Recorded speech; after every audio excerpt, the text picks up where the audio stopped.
Nå skal jeg ta den, lage slush, så skal vi filme når jeg lager slush. Ja, først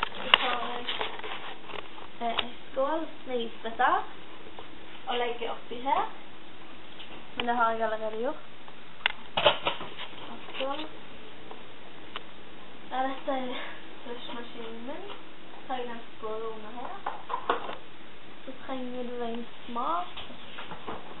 Og da bruker jeg fast ise. Så da,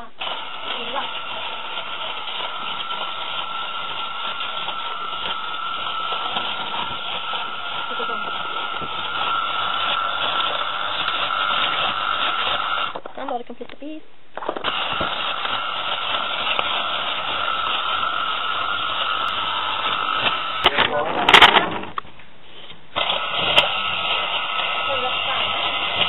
Det tar litt lang tid. Jeg tenker bare at det blir som et smak med denne da? Ja, jeg tror det.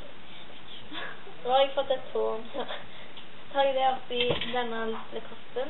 For nå skal jeg ikke lage masse. Det er jo noe som vi støtter til her. Åh! Åh! Så tar jeg det oppi her.